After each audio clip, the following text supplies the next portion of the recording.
अस्सलाम वालेकुम। Welcome to my channel voice over by Amna Shah. I hope कि आप खुश होंगे। कहानी शुरू करने से पहले आपसे रिक्वेस्ट है कि अगर आपको मेरा कंटेंट पसंद आता है तो प्लीज़ मेरे चैनल को सब्सक्राइब करें।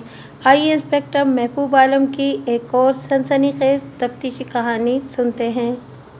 ये वारदात उस वक्त की है जब तहरीक पाकिस्तान फैसला कुन दौर में दाखिल हो गई थी। उम्मीद पैदा हो गई थी कि पाकिस्तान बनकर ही रहेगा। अंग्रेज़ इस कोशिश में थे कि वो हिंदुस्तान को आज़ादी ना दें और अगर आज़ादी देनी ही पड़े तो पाकिस्तान न बन सके। बहरहाल अभी अंग्रेज़ों की हुकूमत थी और अंग्रेज़ों ने मुसलमानों पर बेजा सख्तियाँ शुरू कर दी थीं। अंग्रेज़ों का ये रवैया और मूड देखकर हम जो मुसलमान पुलिस ऑफिसर थे, इनको अपने फ़राइज़ में बहुत मोहतात रहना पड़ता था। हिंदू अफसर अलग हम पर नज़र रखते थे कि इनको किसी मुसलमान ऑफिसर की ज़रा सी भी कोताही मिले तो इसके खिलाफ महकमाना कार्रवाई करके इसको सर्विस से छुट्टी करवा दें। मैं उस वक्त एक बड़े कस्बे के थाने में SHO था। मैं इस कस्बे का और किसी मर्द या औरत का सही नाम नहीं लिखूंगा इस वास्ते कि ये इलाका पाकिस्तान में आ गया था, बल्कि मैं ये ज़रूर कहूँगा कि ये इलाका पाकिस्तान का दिल है। ये मैं बता देता हूँ कि ये इलाका पोठोहार है। तहसील और ज़िला नहीं बताऊँगा। ये भी बता देता हूँ कि इस इलाके में ख़ानदानी दुश्मनियों की वजह से खून खराबे और कत्ल बहुत ही आम होते थे। अब इस इलाके का सारा कल्चर बदल गया है। ये तब्दीली इस वास्ते आई है कि इस इलाके के लोग इस्लामी मुल्कों में और ज़्यादा लोग इंग्लैंड नौकरियां और कारोबार करने के वास्ते चले गए हैं। अब वो पहली वाली बात बिल्कुल नहीं रही। मैं जिस वक्त की वारदात सुनाने लगा हूँ उस वक्त थानेदार इस इलाके के थाने में तैनात होने से घबराते थे। उधर सिक्कों के दोआबे के इलाके का कुछ ऐसा ही हाल अहवाल था। वहाँ भी कत्लो गारतगरी इसी तरह होती थी। मैं अब इस इलाके के एक कस्बे के थाने का इंचार्ज सब इंस्पेक्टर था। इर्द गिर्द के कई देहात का 4-4, 5-5 मील का इलाका भी इसी थाने के इलाके में शामिल था। इस कस्बे में रहने वाले मुसलमान तालीम याफ्ता भी थे और आसूदा हाल भी थे, लेकिन इनमें भी देहाती मुसलमानों वाली बातें पाई जाती थीं। मैं ये नहीं कह रहा कि कस्बे के सारे मुसलमान पढ़े लिखे और आसूदा हाल थे। मेरा मतलब यह है कि मुसलमानों की कुछ तादाद पढ़ी लिखी और महज़िब थी। एक सुबह मुझको घर में आकर एक कांस्टेबल ने इतला दी कि एक औरत और एक आदमी कत्ल की रिपोर्ट लेकर आए हैं। औरत कहती है कि उसका खामिद कत्ल हो गया है। मैं बहुत ही तेज़ी से तैयार हुआ और दौड़ता हुआ थाने पहुंचा। औरत मकतूल की बीवी थी और आदमी मकतूल का भाई था। औरत ने बताया कि उसका खामिद रोज़मर्रा की तरह सुबह मुँह अंधेरे खेतों की तरफ रफ़े हाजित के लिए गया था। सुबह की रोशनी साफ हुई तो एक शख्स ने घर आकर इस औरत को बताया कि इसके खामिद की लाश बाजरे की फसल में पड़ी हुई है और लाश खून से लाल है। बात आगे करने से पहले मैं ये बताना ज़रूरी समझता हूँ कि आजकल तो कस्बों में भी मकान बनते हैं तो लोग अटैच बाथरूम बनाते हैं, यानी कमरे के साथ ही गुसलखाना बनाते हैं जिसमें बैतुल खुला भी होता है। मैं जिस वक्त की वारदात सुना रहा हूँ उस वक्त देहात और कस्बों के लोग सुबह सवेरे खेतों में कुदरती हाजात के वास्ते जाया करते थे। औरतें भी जो पर्दा नहीं करती थीं सुबह खेतों में ही जाया करती थीं। मकतूल भी इसी गर्ज से खेतों में गया था और फसल के अंदर इसको किसी ने कत्ल कर दिया था। दूसरी बात ये सुन लें कि इस इलाके में ख़ानदानी अदावत के बायस कत्ल की वारदातें होती थीं, लेकिन थानेदारों को तफ्तीश और सुराग रसानी नहीं करनी पड़ती थी। इस वास्ते के लोग अपने दुश्मनों को ललकार कर लड़ते और कत्ल करते थे और जिनको फांसी की सज़ा मिलती थी वो या अली के नारे लगाते फांसी के तख्ते तक जाते थे। कुछ वारदातें कत्ल की ऐसी हो जाती थीं जिनके कातिलों में सुराग मुश्किल से ही मिलता था। ये वारदात ऐसी ही वारदातों में से थी जिसमें ख़ानदानी अदावत का सवाल ही नहीं था। इसको हम पुलिस की ज़बान में अंधा कत्ल कहा करते थे। मैंने मकतूल की बीवी और उसके भाई से वो सारी बातें पूछी जो कत्ल की वारदात के सिलसिले में पूछी जाती हैं। हमारी तफ्तीशी कहानियाँ पढ़ने वाले लोगों को ज़बानी याद हो गया होगा कि कत्ल की बाबत पुलिस क्या क्या पूछती है। इस वास्ते में ये सारी बातें नहीं बता रहा।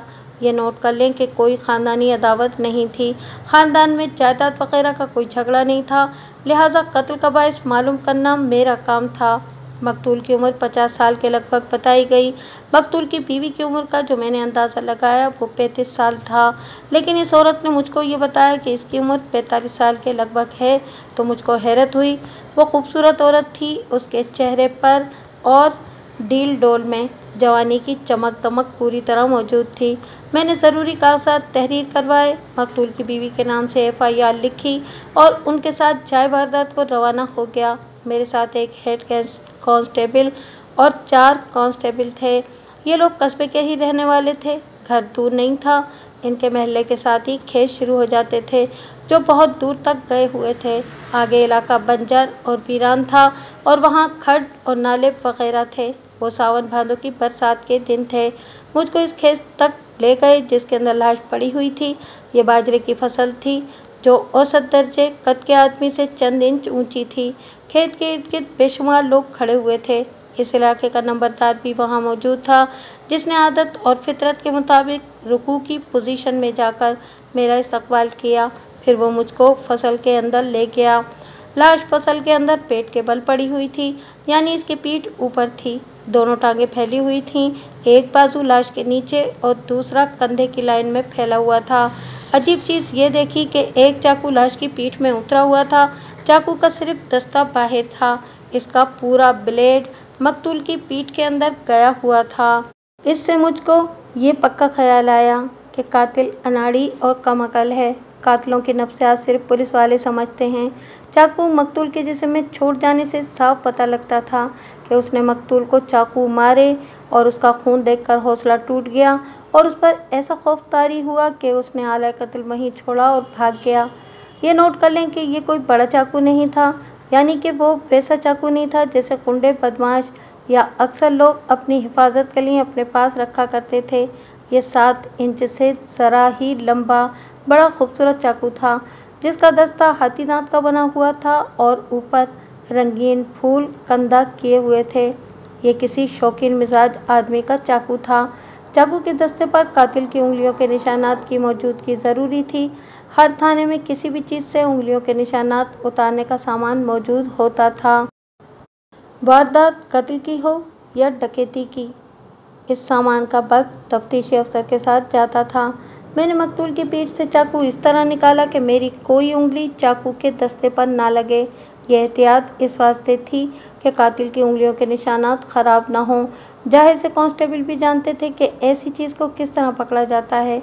मैंने चाकू एक कांस्टेबल के हवाले किया और कहा कि बक्स और चाकू थाने ले जाए और इसके दस्ते से उंगलियों के निशानात ख़ास कागज़ पर मुंतकिल कराए। मैंने लाश की कमीज़ पीठ से हटाकर देखा। पीठ पर चाकू के 3 ज़ख्म थे। एक ज़ख्म उस जगह पर था जहां आगे दिल होता है। मैं जान गया कि यहाँ से जो चाकू उतरा है वो दिल तक पहुँच गया है और दिल कट गया है। जिस्म पर कहीं और कोई ज़ख्म नहीं था। लाश की शलवार की हालत से पता चलता था कि मकतूल रफ़े हाजत के लिए बैठा था और कातिल ने इस पर चाकू से हमला किया। यही वो वक्त था जब लोग कुदरती हाजात के वास्ते खेतों में जाते थे। मैंने लाश के इर्द गिर्द ज़मीन देखी कि शायद कातिल की कोई निशानी मिल जाए, लेकिन कुछ भी ना मिला। वहाँ से फसल टूटी हुई और लेटी हुई थी। खुरे तो मिल ही नहीं सकते थे। खेत के बाहर मुंडेर पर या कहीं और कातिल का खुरा मिलना नामुमकिन था, इस वास्ते कि तमाशाइयों के हुजूम ने सब खुरे रगड़ डाले थे। चारपाई आई हुई थी। लाश को उठाकर चारपाई पर डाला और पोस्टमार्टम के वास्ते भिजवा दिया। कस्बे में सरकारी अस्पताल था जिसका डॉक्टर पोस्टमार्टम किया करता था। ये थाने से दूर का कोई गांव नहीं था कि मैं वहीं बैठकर तफ्तीश करता। कस्बे की वारदात थी और थाना करीब ही था। मैं लाश की बरामदगी के कागजात तैयार करके थाने चला गया। मकतूल की बीवी और उसके भाई को साथ ले गया। नंबरदार भी साथ था। अंदर की बातें तो मुझको नंबरदार ने बतानी थी। मैंने सोचा कि पहले मकतूल की बीवी से पूछगछ कर लूँ। इस वक्त बीवी की जज्बाती हालत बहुत बुरी थी। सिसकियाँ और हिचकियाँ ले लेकर रोती थी और बात ज़रा मुश्किल से ही करती थी। बाज़ तफ्तीशी अफसर इस जज्बाती कैफियत में बयान नहीं दिया करते, लेकिन मेरा तजुर्बा यह है कि इस हालत में इंसान के अंदर से वो बातें भी निकल आती हैं जो नॉर्मल हालत में वो छुपा लेता है। मैंने इसको कहा कि मैं मान लेता हूँ कि इनकी किसी ख़ानदान के साथ दुश्मनी नहीं थी, लेकिन मकतूल की किसी के साथ ज़ाती दुश्मनी होगी। इस औरत ने ऐसा जवाब दिया जैसे पता नहीं चलता था कि दुश्मनी थी या नहीं। मैंने इसको कहा कि अपने दिमाग पर जोर देकर सोचे, हो सकता है कि इसके दिमाग में कोई शक शुबा आ जाए। उसने कहा कि शक वाली बात मौजूद है। उसने ऐसी बात कह दी जिसने मुझको चौंका दिया। बात ये कही कि उसका पहला खामिद फौत हो गया था और उसने मकतूल के साथ शादी कर ली थी। मकतूल ने अपनी पहली बीवी को तलाक दे दी थी। तलाक से मुझको शक होना चाहिए था कि पहली बीवी के करीबी रिश्तेदारों में से किसी ने इसी बात पर मकतूल को कत्ल कर दिया है। लेकिन ये शक इस बात से रफ़े हो गया कि तलाक और दूसरी शादी 4 साल पुरानी बातें हो गई थीं। इंतकामी कत्ल करने वाले इतना अरसा इंतज़ार नहीं करते। मैंने इस औरत को कहा कि वो दूसरी शादी की सारी बात सुनाए। उसने कहा कि ये बात तो वो ज़रूर ही सुनाना चाहती थी, हाँ मैं इसको ना ही कहता, फिर भी इस बात को मेरे सामने रखने को वो ज़रूरी समझती थी। उसने इस तरह बयान दिया कि उसका खामिद फौत हो गया तो उसके साथ शादी करने के वास्ते 2 आदमी उम्मीदवार थे। इसको मकतूल बेहतर और अच्छा आदमी लगा, इस वास्ते इसके साथ शादी कर ली। दूसरा उम्मीदवार बहुत नाराज़ हुआ। इस दूसरे उम्मीदवार पर इस औरत को कत्ल का शुबा था। मैंने इस औरत को कहा कि 4 साल गुजर गए हैं, अब इस शख्स पर शुबा गलत और बेकार है। अगर इसने कोई शदीद इंतकामी कार्रवाई करनी होती तो शादी के फ़ौरन बाद ही कर देता। उसने अभी तक मेरा पीछा नहीं छोड़ा।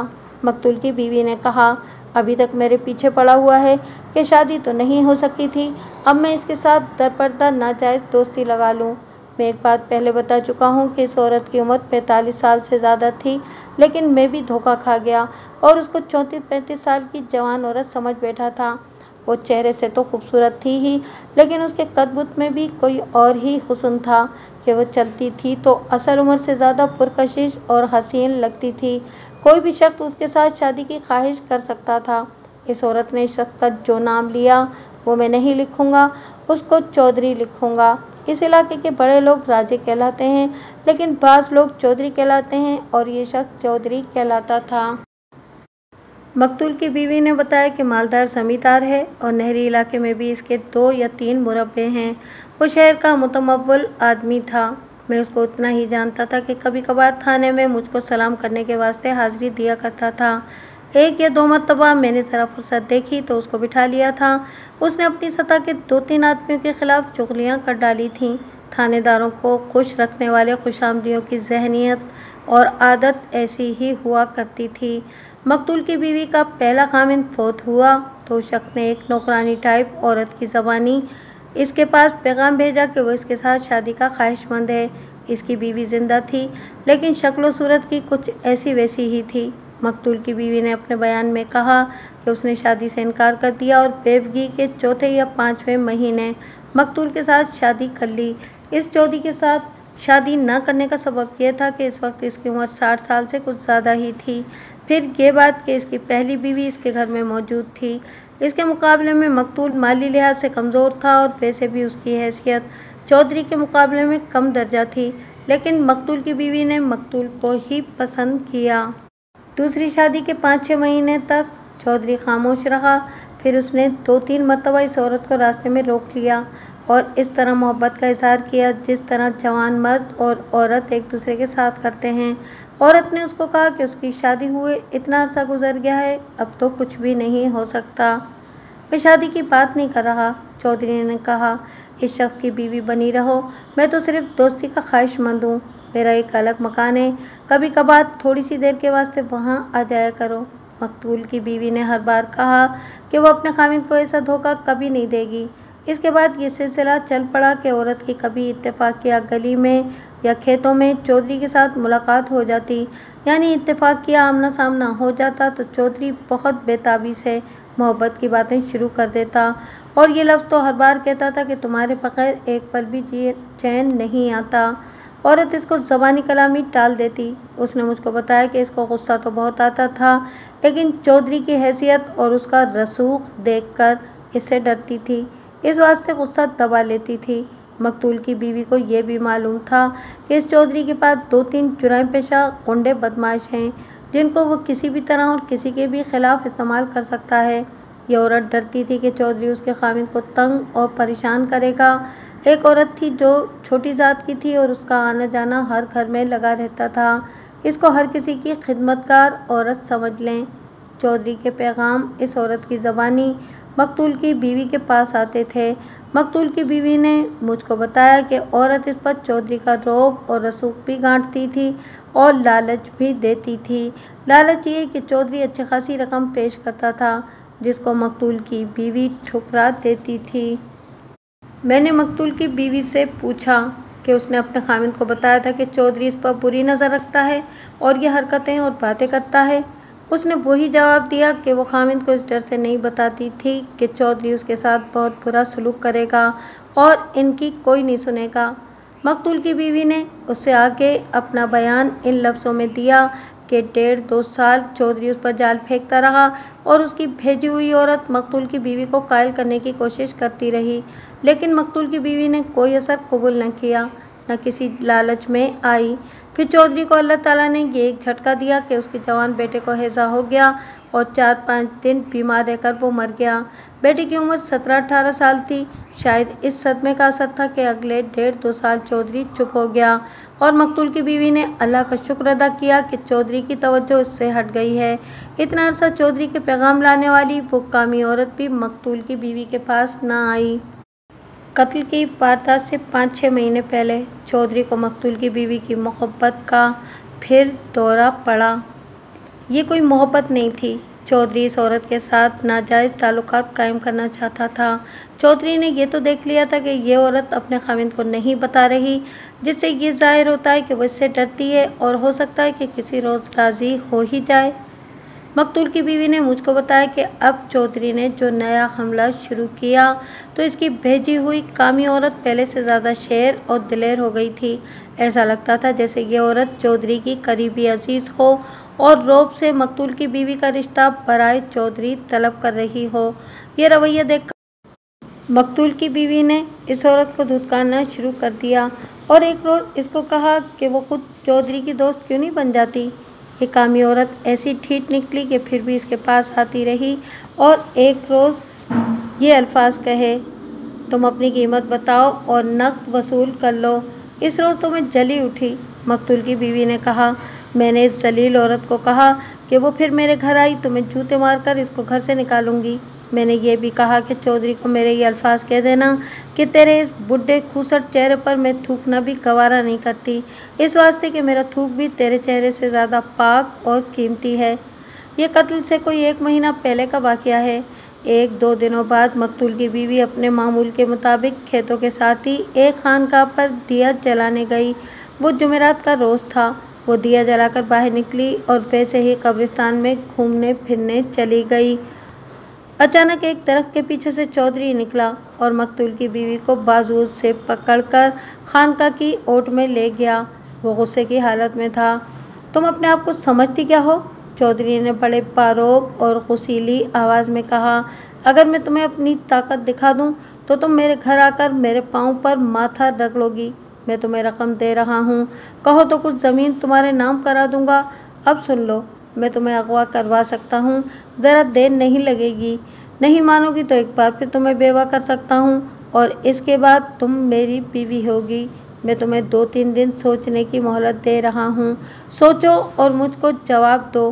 مزے میں رہو گی، جو مانگو گی وہی ملے گا۔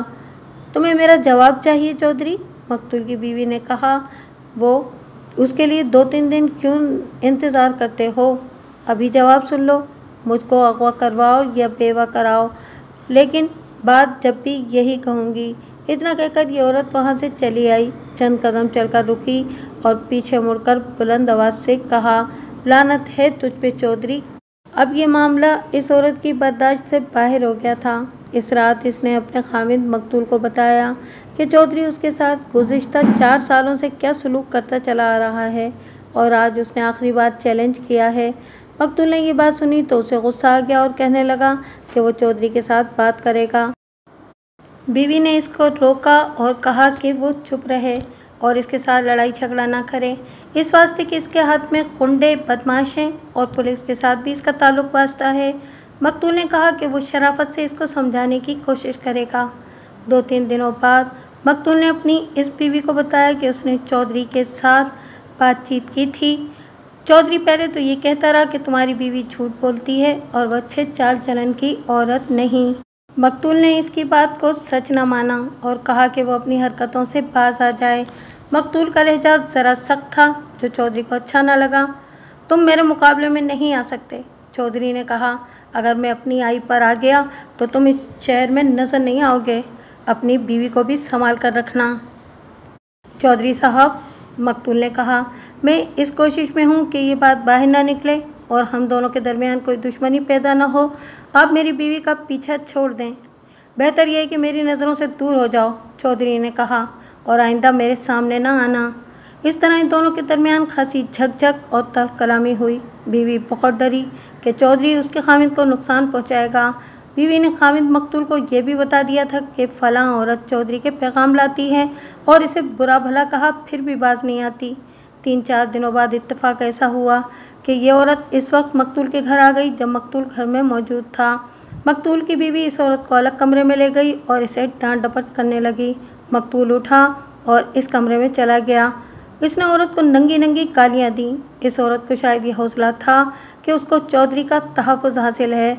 इस ख्याल से उसने मकतूल के साथ बदतमीज़ी की और ये कहकर उठी कि वो अपनी बेइज्जती का इंतकाम लेगी।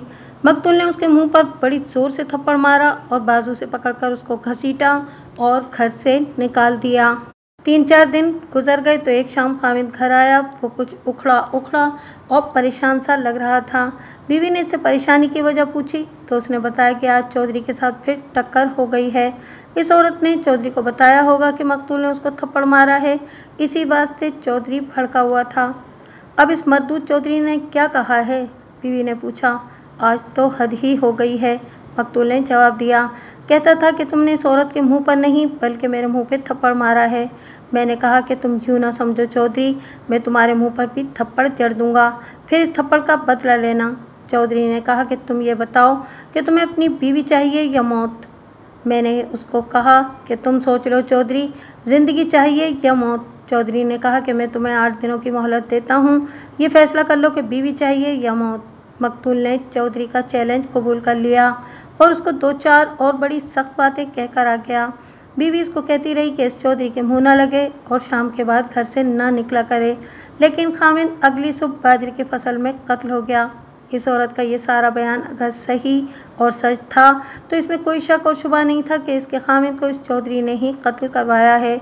मैंने मकतूल की बीवी की बातों में से बातें निकालकर बहुत जिरा की थी और बहुत बारीक बारीक बातें भी पूछी थीं। यहाँ बहुत थोड़ी और मोटी मोटी बातें तहरीर की हैं। मालूम ये होता था कि इस औरत का ये बयान सही है। तुम्हारे साथ तुम्हारे खामिद का बड़ा भाई आया है? मैंने पूछा। क्या इसको ये सारी बात मालूम है? नहीं, मकतूल की बीवी ने जवाब दिया। खामिद ने मुझको सख्ती से मना कर दिया था कि ये बात किसी और को ना बताना, इस वास्ते की बात फैल जाती है और लोग अपनी कहानियाँ गढ़कर बदनाम कर देते हैं। ये सोचकर मैंने किसी के साथ बात नहीं की थी।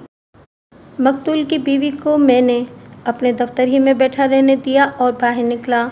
एएसआई और 2 हेड कांस्टेबलों को बुलाकर इस चौधरी की बाबत पूछा कि इसका दोस्ताना कौन कौन से बदमाश के साथ है। कुछ तो मैं भी जानता था, लेकिन थाने का छोटा स्टाफ ऐसे लोगों को ज़्यादा अच्छी तरह जानता था। उन्होंने 3 नाम बताए, जिनमें एक डकैती की वारदात में सजा याफ्ता था, दूसरा जुर्म पेशा तो नहीं था लेकिन बदमाशों में शुमार होता था।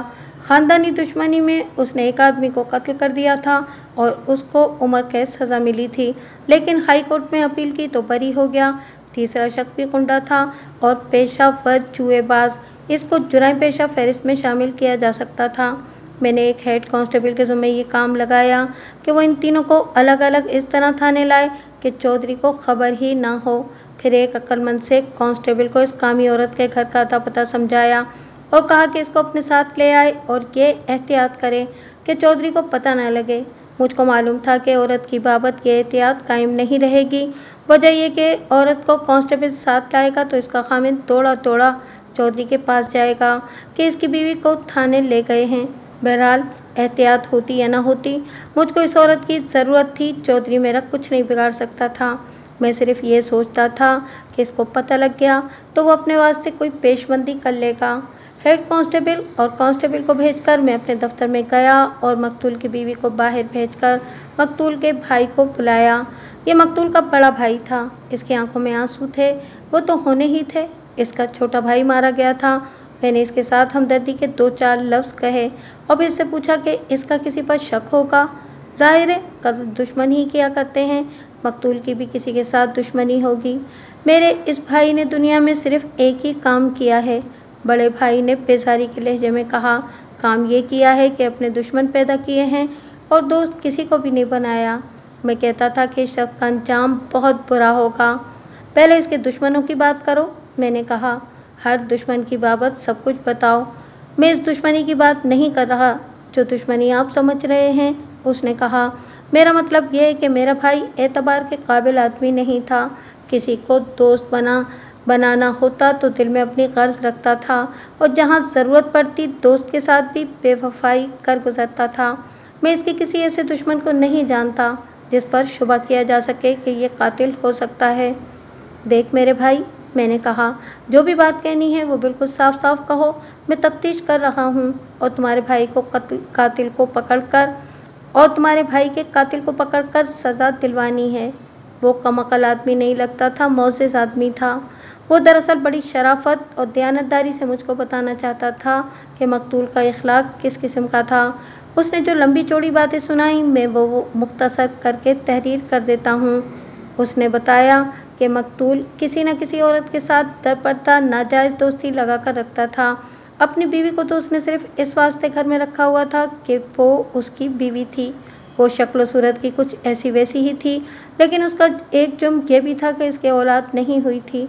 मकतूल को सबने मशवरे दिए थे कि ये बीवी को पसंद वैसे भी नहीं करता तो इस बात पर इसको तलाक दे दे और औलाद की खातिर दूसरी शादी कर ले, लेकिन ये तलाक नहीं देता था।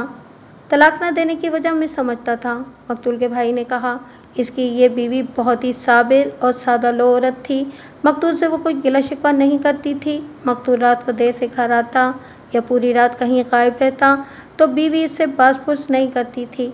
मकतूल इस बीवी को घर रखना चाहता था जो इसके रास्ते की रुकावट नहीं बनती थी।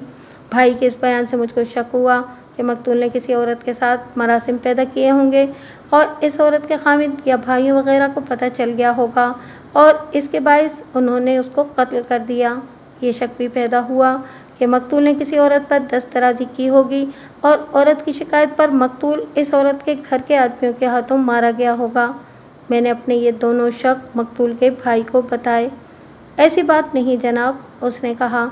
ये मुझको यकीन है कि मेरे भाई में ये आदत नहीं थी कि ऐसी औरत के साथ भी छेड़छाड़ करता जिसके चाल चलन के बाबत उसको मालूम न होता। ये न समझे कि वो औरतों का शिकारी था। इसकी दोस्ती ऐसी औरतों के साथ लगती थी जो मेरे भाई की तरह ही आवारा और बदचलन होती थीं। आप जानते हैं कि औरतों के खामिद भाई और बाप और ख़ानदान के दूसरे मर्द बेगैरत होते हैं। गैरत के नाम पर किसी पर हाथ नहीं उठाते और बेगैरती में ही खुश रहते हैं। मैंने अपने शक के मूजिब उस पर जरा शुरू कर दी और वो मेरे साथ ठीक ठाक ताउन करता रहा। बल्कि उसने एक बार ये भी कहा कि मैं इससे इसी तरह कुरेद कर बातें पूछूं ताकि कातिल का सुराग लगाने में मुझको आसानी हो जाए। इस वक्त मेरी ज़रूरत ये थी कि ये शख्स किसी ऐसी औरत की निशानदेही करे जिसके घर के आदमी गैरत पर मर मिटने वाले हों, लेकिन इस शख्स ने मुझको मायूस कर दिया। बहुत वक्त सिर्फ करके आखिर मैं इस नतीजे पर पहुंचा कि मकतूल ऐसी औरत के साथ दोस्ती लगाता था जो होती ही बदनाम थी और जो घर बैठी एक किस्म की असमत फरोशी करती थी। इसके बाद मकतूल के भाई ने एक और बात सुनाकर मुझको ज़रा चौंका दिया। उसने बताया कि मकतूल की ये जो मौजूदा यानी कि दूसरी बीवी है, ये ठीक औरत नहीं है। इसने जो तफसीली बात सुनाई वो मैं मुख्तसरन तहरीर करता हूँ।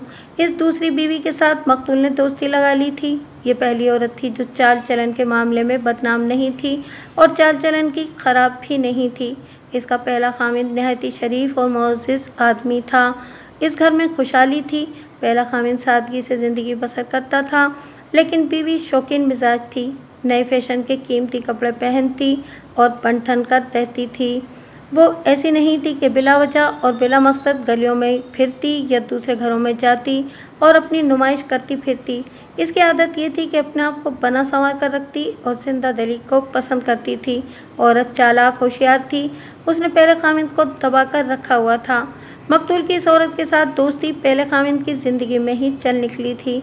मकतूल ने इस औरत के पहले खाविंद के साथ दोस्ताना ताल्लुकात पैदा कर लिए थे और इसके घरेलू मसाइल में इतनी दिलचस्पी लेता था कि इसके घर बेधड़क चला जाता और घर के फर्द की तरह एक्टिंग करता था। एक बात बताओ, मैंने भाई से पूछा, क्या ऐसी बात तो नहीं थी कि इस औरत ने किसी और के साथ दोस्ती लगा ली और ये दोस्ती मकतूल के कत्ल का बायस बनी हो? नहीं सरकार, उसने कहा, मैं जो बात यकीन के साथ करता हूँ इस पर आप भी यकीन करें और मुझको जिस बात पर शक है वो मैं आपको बता देता हूँ कि ये शक वाली बात है। मैंने पूरे यकीन के साथ बताया है कि ये औरत दोस्तियाँ लगाने वाली नहीं थी। मालूम नहीं इसको मकतूल क्यों पसंद आ गया और इनकी दोस्ती हो गई। मुझको अब ये शुबा होने लगा कि मकतूल की बीवी ने चौधरी की बाबत जो बयान दिया था वो सही नहीं था। ये औरत अगर शौकीन मिजाज थी तो इसके वास्ते चौधरी की दोस्ती फ़ायदेमंद थी। ये इस वास्ते फ़ायदेमंद थी कि चौधरी इसको रक़ में पेश करता था और कहता था कि मज़े में रहोगी। मेरा शुबा ये था कि इस औरत ने चौधरी के साथ दरपर्दा यारी लगा ली थी और खामिद को यानी कि मकतूल को धोखा दे रही थी। ये मैंने अपने ज़राए से मालूम कर ही लेना था। अभी मैं आपको मकतूल के भाई का बयान सुना रहा हूँ। इसके बाद यूँ हुआ कि मकतूल की बीवी का पहला खामिद 8-10 रोज़ बीमार रहकर फौत हो गया। इसके फौत होने के तकरीबन 1 महीने बाद मकतूल ने अपनी बीवी को तलाक दे दी और वजह ये बताई कि इसके औलाद नहीं होती। बीवी सब्र करके अपने घर जा बैठी। भाई ने बताया कि इस औरत ने अल्लाह ताला के साथ दिल लगा लिया और दुनिया से लाताल्लुक़ हो गई। 3 महीने गुजरने की देर थी कि मकतूल और इस बेवा औरत की शादी हो गई।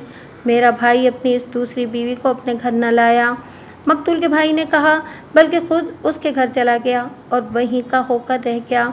इसको ऐसे ही करना चाहिए था, इस वास्ते कि इस औरत की पहले खामिद से एक जवान बेटी है जिसकी शादी नई नई हुई थी, फिर एक जवान बेटा है और इसके बाद एक और बहन है।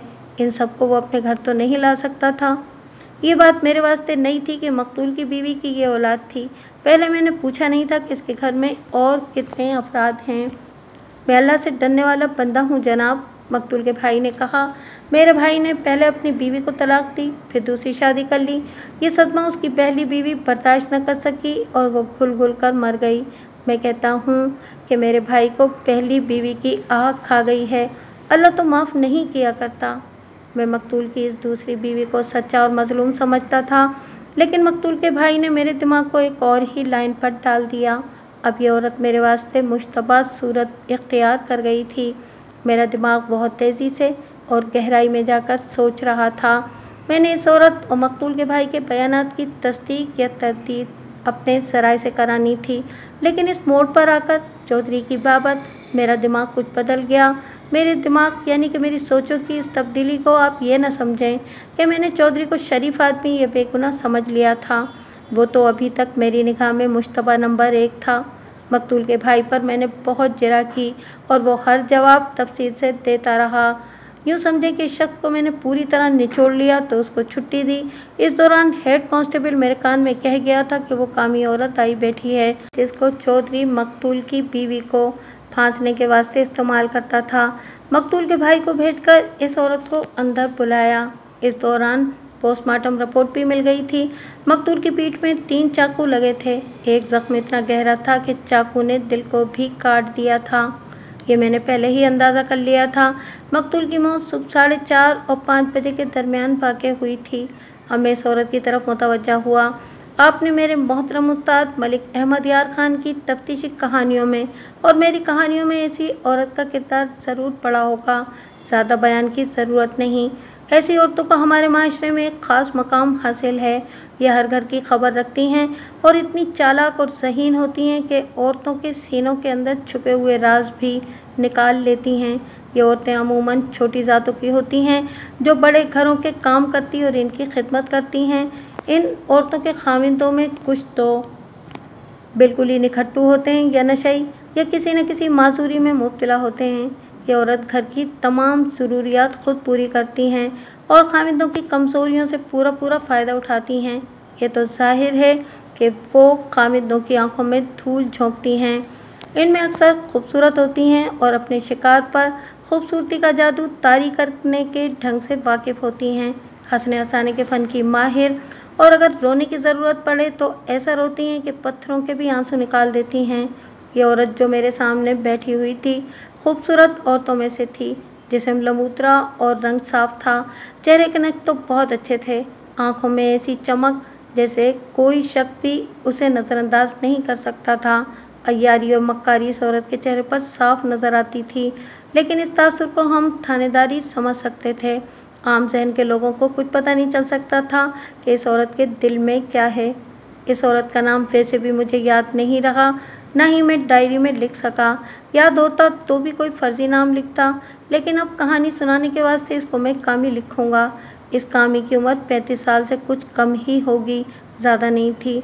धुले धुलाई अच्छे कपड़ों में मलबूस थी और किसी मौजिद घराने की खातून लगती थी, लेकिन मैं उसको पुलिस की नज़रों से देख रहा था। इस वास्ते मुझको उसका असली रूप नज़र आ रहा था। उसने अपने चेहरे पर घबराहट और खौफ का और मरूबियत का तासुर तारी कर रखा था। इससे बयान लेने और पूछगछ करने का एक तरीका तो यह था कि मैं थानेदारी वाले रोब से बात करता, लेकिन मैंने दोस्ताना रवैया इख्तियार करना मुनासिब समझा। तुम तो बिल्कुल ही निकम्मी निकली, मैंने मुस्कुराते हुए कहा। 4 सालों में तुम एक घरेलू औरत को फांस न सकी और चौधरी से इनाम वसूल करती रही। मैं तो तुम्हें बड़ी उस्ताद समझता रहा। कौन सी औरत? उसने हैरान सी होकर पूछा। कौन सा चौधरी? तुम्हारी उस्तादी इस औरत पर नहीं चल सकती, मैंने हंसते हुए कहा। क्या तुम थाने में बैठकर थानेदार पर अपना जादू चलाओगी? मैं चाहता हूँ कि तुम प्यार और मोहब्बत से असल बात पर आ जाओ, लेकिन तुम मुझको भी चौधरी जैसा बेवकूफ़ आदमी समझ बैठी हो। अब तुम्हारी खैरियत सिर्फ इसी में है कि ये नौसरबाजी अलग रख दो और सही सही बात ज़बान पर ले आओ। मैंने तुम्हें वैसे ही शौकिया नहीं बुला लिया, तुम्हारी एक एक बात और एक एक हरकत मालूम करके बुलाया है।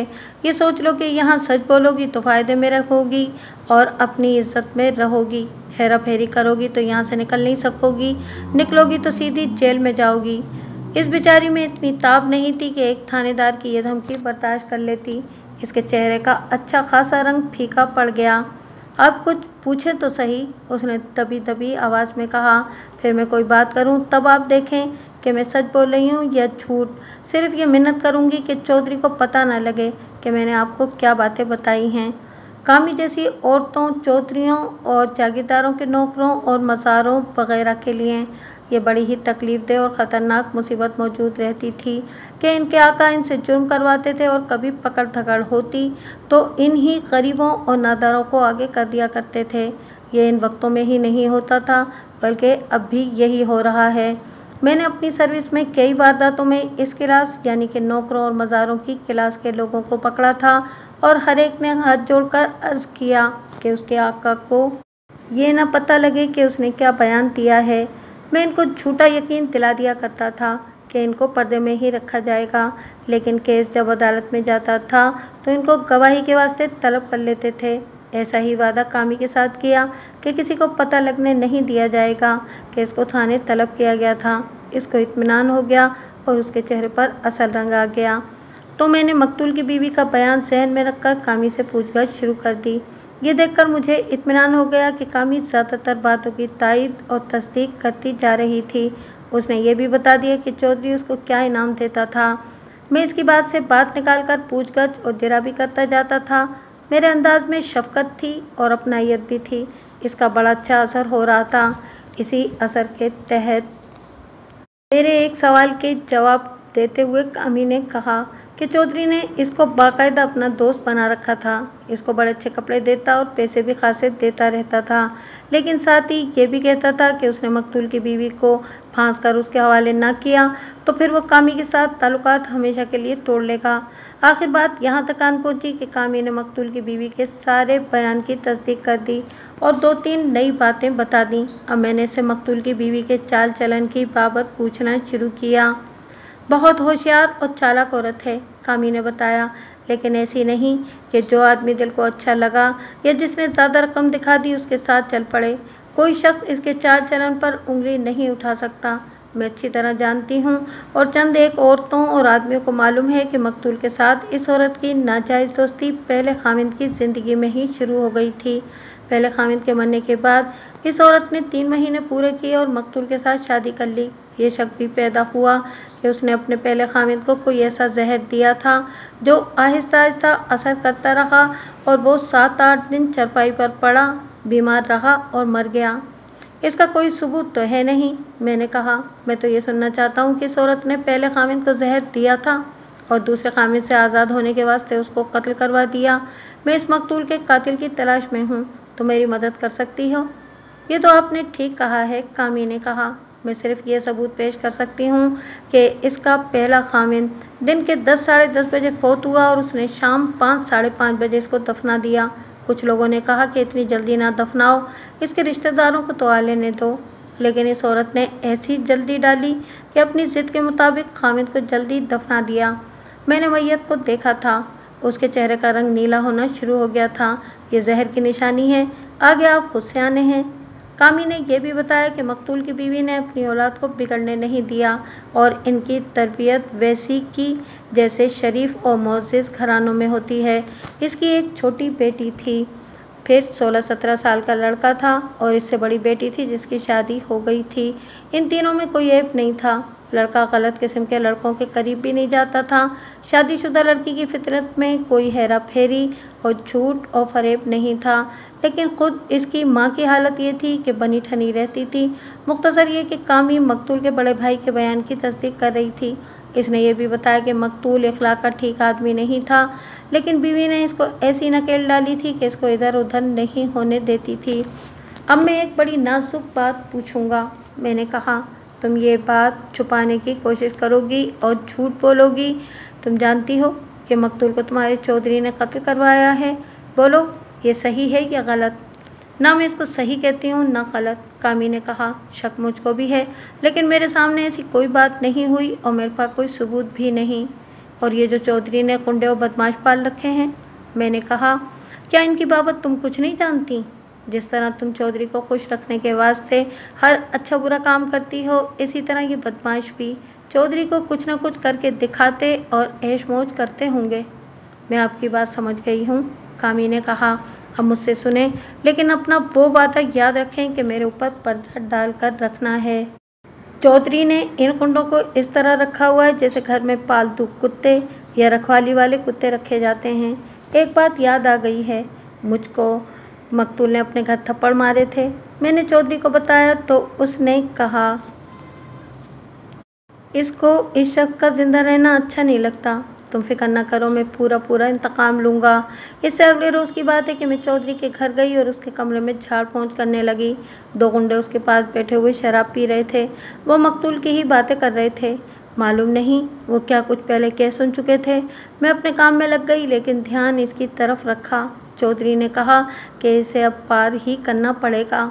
एक गुंडा बोला, कर देंगे चौधरी जी, आपके हुक्म का इंतज़ार है। चौधरी ने कहा, सिर्फ 1 या 2 दिन इंतज़ार कर लो। आज सुबह मैंने सुना कि मकतूल मारा गया है, तो मैं दौड़ी दौड़ी चौधरी के घर गई और उसको बताया। चौधरी ने कहा, अल्हम्दुलिल्लाह, मैं पहले ही कहता था कि ये औरत आखिर मेरी ही बीवी बनेगी। मैंने कामी से इतनी ज़्यादा बातें पूछी कि उसके होंठ जवाब दे देकर खुश्क हो गए। अब तो कोई शक व शुबा ही नहीं रहा कि कत्ल की ये वारदात चौधरी ने करवाई है। कामी को मैं अभी छुट्टी नहीं दे सकता था। इसकी मुझको कदम कदम पर ज़रूरत थी। इसको कहा कि मुझको इसकी ज़रूरत है, इस वास्ते वो कुछ देर और थाने में ही मौजूद रहे। मैंने हुक्म के लहजे में ये बात नहीं कही थी, बल्कि दोस्ताना तरीके से बात की और इसको इतनी ज़्यादा फूंक दी कि वो अपने आप को छोटा थानेदार समझने लगी। मुझको इत्तला मिल गई थी कि चौधरी के तीनों जुराइम पेशा बाल के आए बैठे हैं। सारा दिन गुजर गया था और सूरज गुरूब होने ही वाला था। मैं अपने स्टाफ को ये कहकर घर चला गया कि इन तीनों को बिठाए रखना, लेकिन अलग अलग आपस में बात ना कर सकें और कामी इनके करीब भी ना जाए। ये भी कहा कि मैं रात के 10 बजे के लगभग या कुछ देर बाद आऊँगा। नंबरदार अभी तक थाने में बैठा हुआ था। ये इसकी ड्यूटी भी थी और मुझको वैसे भी इसकी ज़रूरत थी। इससे मकतूल के घर की रिपोर्ट लेनी थी। मकतूल के भाई और बीवी को मैंने पहले ही घर भेज दिया था। पोस्टमार्टम के बाद लाश घर चली गई थी। मैंने नंबरदार को साथ ले लिया था और उसको अपने घर ले गया। वो देहात का अनपढ़ नंबरदार नहीं था, बल्कि शहर का रहने वाला था। थोड़ा बहुत पढ़ा लिखा भी था और उसमें शहर वाली शाइस्तगी भी थी। घर आकर बीवी से कहा कि वो खाना दे दे। नंबरदार को भी खाने पर बिठा लिया और उसको कहा कि वो मकतूल के घर की बातें बताए। नंबरदार को मालूम था कि मुझको किन बातों की ज़रूरत है। इत्तेफाक से नंबरदार मकतूल के महल्ले का ही रहने वाला था और उसका घर मकतूल के घर के बिल्कुल करीब था। मुझको आज तक याद है कि नंबरदार ने बात इस तरह शुरू की थी कि ना तो मकतूल भला आदमी था और ना ही इसकी बीवी भली औरत है और ना ही चौधरी शरीफ आदमी है। फिर उसने ये कहा कि ये तीनों कोई ऐसे बदकार और बदमाश भी नहीं कि इसी वजह से मशहूर हुए हों। पहले मुझको एक बात बताओ राजे, मैंने पूछा, तुमने चौधरी का नाम क्यों लिया है? मैंने तो तुम्हें इसका कोई इशारा भी नहीं दिया था। यह न समझे कि मुखबिर सिर्फ आपने ही रखे हुए हैं, उसने हंसते हुए कहा। मेरे भी मुखबिर हैं और मैं खुद भी देखता रहता हूँ। मेरी नज़र पर्दों के पीछे भी चली जाती है। मुझे ठीक मालूम है कि चौधरी मकतूल की बीवी के साथ शादी करना चाहता था, जो ना हो सकी, तो इसके साथ नाजायज़ दोस्ती लगाने की कोशिश शुरू कर दी। तुम्हें किसने ये बताया है? मैंने पूछा। जिससे आप पूरा बयान ले चुके हैं, नंबरदार ने जवाब दिया। कामी मुझको रोज़ बरोज़ रिपोर्टें देती रहती थी। कामी चौधरी की नहीं, मेरी औरत है। चौधरी से तो इसको पैसे और कपड़े मिलते हैं, इस वास्ते इसके काम करती है, लेकिन मेरी सरकारी हैसियत से वो इतनी मरूब है कि मैं कुछ पूछूं या ना पूछूं, वो मुझको हर बात बता देती है। मुझको ये भी मालूम है कि मकतूल ने कामी को मारा पीटा भी था। मेरा पक्का शक चौधरी पर है। लेकिन तुम ये भी कहते हो कि चौधरी कोई इतना ज़्यादा बदमाश भी नहीं, मैंने कहा। क्या तुम ये समझते हो कि चौधरी ये वारदात करवा सकता है? नहीं जनाबे आली, नंबरदार ने जवाब दिया। चौधरी को जितना मैं समझता हूँ उतना उसके अपने सगे भी नहीं समझते। चौधरी कत्ल नहीं करवा सकता, लेकिन इसके साथ जो 3 आदमी लगे हुए हैं वो सब कुछ कर सकते हैं और उन्होंने चौधरी को इस बात पर भड़का लिया होगा कि मकतूल को साफ़ ही कर दिया जाए। तीनों पक्के और आदी मुजरिम हैं। एक आदी मुजरिम तो नहीं, लेकिन मुजरिमों से बढ़कर मुजरिम हैं। उन्होंने अपनी झोलियां भरनी हैं। कोई नहीं समझ सकता कि ये और कामी चौधरी को जोंकों की तरह चूस रहे हैं। लेकिन मकतूल की बीवी फिर भी चौधरी के हाथ नहीं आई, मैंने कहा। मकतूल की बीवी किसी के हाथ आने वाली औरत ही नहीं, नंबरदार ने कहा। इसका मतलब ये नहीं कि वो शरीफ औरत है, लेकिन ऐसी बद भी नहीं कि जहाँ लालच मिले वो वहाँ की हो जाए। मकतूल के साथ उसकी ऐसी मोहब्बत हो गई थी कि इस औरत ने अपने पहले खामिद को जहर देकर मार डाला और मकतूल के साथ शादी कर ली। तो क्या ये बात हर तरफ मशहूर है? मैंने पूछा। कि इस औरत ने अपने खामिद को जहर दिया था? नहीं, नंबरदार ने जवाब दिया। ये सिर्फ मैं जानता हूँ, कामी को मालूम है, या कोई और आदमी होगा जिसने कभी शक व शुबे में ये बात कही सुनी होगी। ज़्यादातर लोग इस बात को मानते ही नहीं थे, कहते थे कि ये औरत ऐसी बद है ही नहीं। अब तो 4 साल गुजर गए हैं और लोग इसके पहले खामिद को भूल चुके हैं। मेरा कहने का मतलब यह है कि ये औरत मशहूर हुई ही नहीं कि उसने अपने पहले खामिद को जहर दिया था, और लोगों ने इस बात को सच माना ही नहीं। कहते थे कि इसके दुश्मनों ने इसको बदनाम करने की ओछी कोशिश की है। नंबरदार के साथ बहुत बातें हुई और बहुत सारी बातें मैंने पूछी।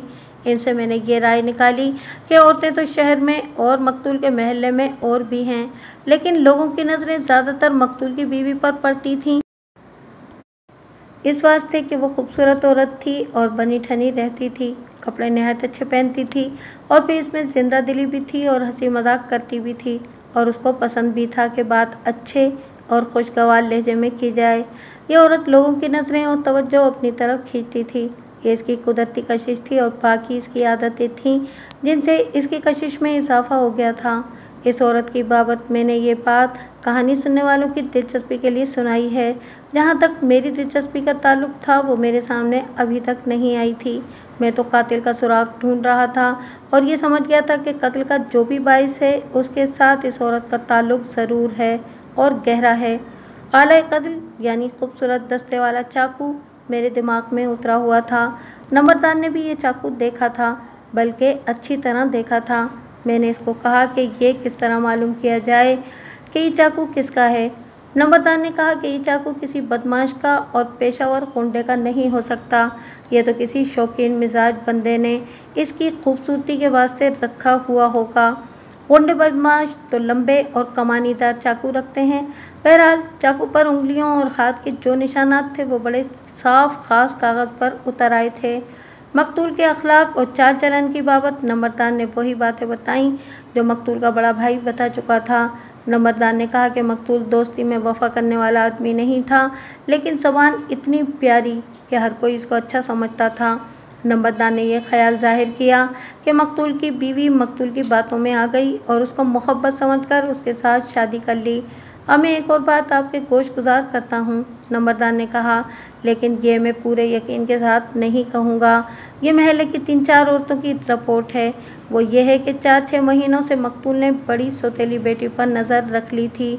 एक औरत ने यह भी बताया कि वो मकतूल के घर गई तो इसकी बीवी घर नहीं थी, उसका बेटा और छोटी बेटी भी घर नहीं थी। औरत ने देखा कि सामने वाले कमरे में मकतूल पलंग पर बैठा था और सौतेली बेटी का बाजू पकड़कर अपनी जानिब खींच रहा था, लेकिन लड़की उसके पास बैठने को तैयार नहीं थी। मकतूल ने इस औरत को देख लिया और लड़की का बाजू छोड़ दिया।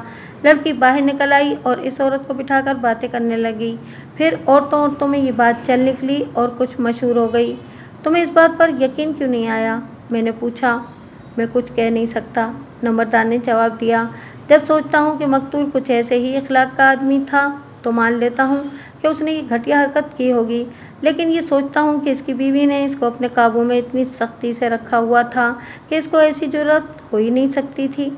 नंबरदार ने ये बात कुछ यकीन और ज़्यादातर शक में कही थी, लेकिन इसको मैंने जहन में रख लिया।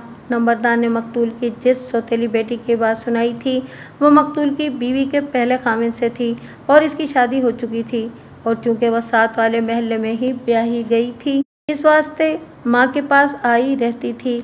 मुझको ये शक हुआ कि मकतूल इस लड़की के साथ इस तरह दस्तराजी करता होगा और लड़की ने अपने खामिद को बता दिया होगा और खामिद ने मकतूल को कत्ल कर दिया।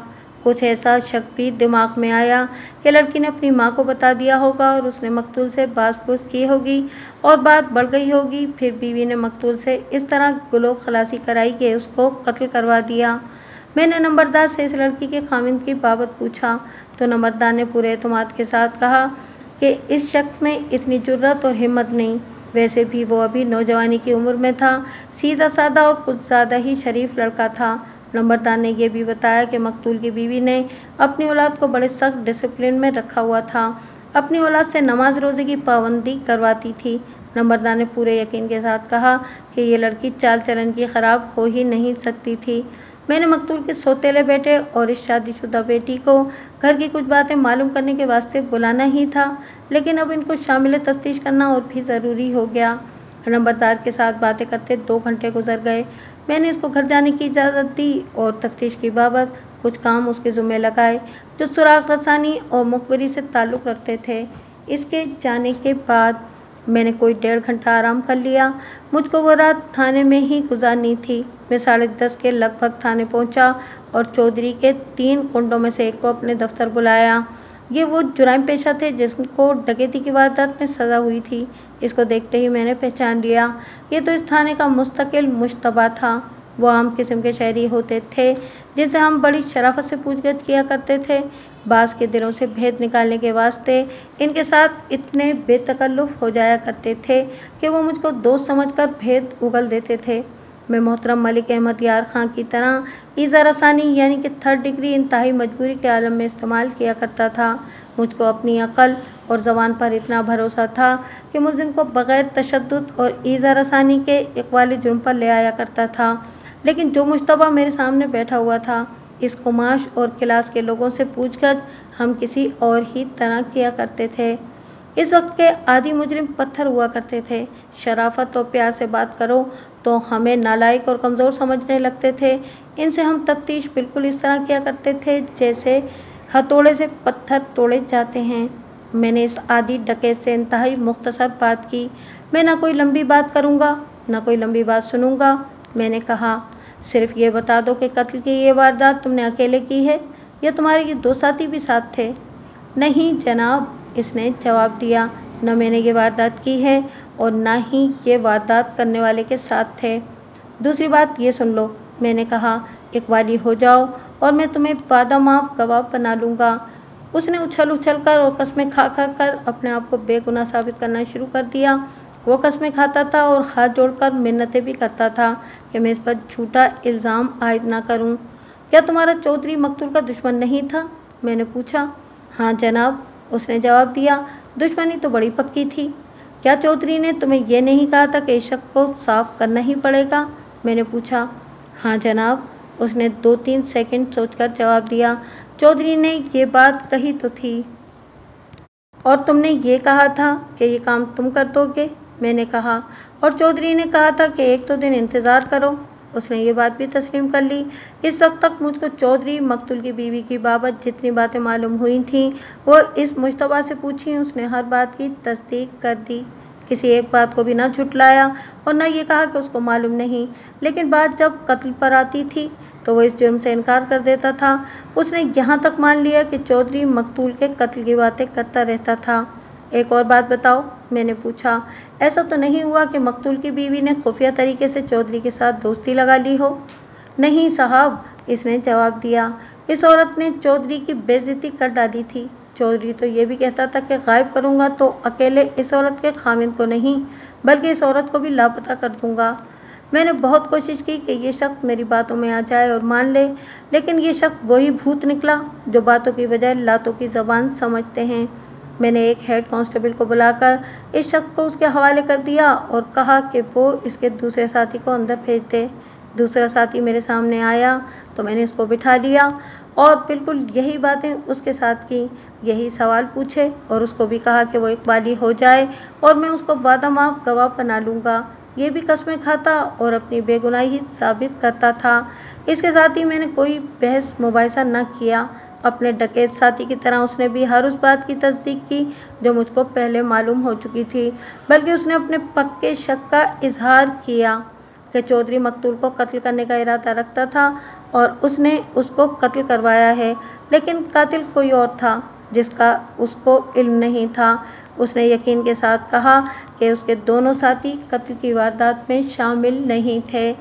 ये दोनों पक्के जुराइम पेशा थे, इस वास्ते मुझको खुश करने की पूरी कोशिश कर रहे थे, लेकिन कत्ल की वारदात को तस्लीम नहीं करते थे।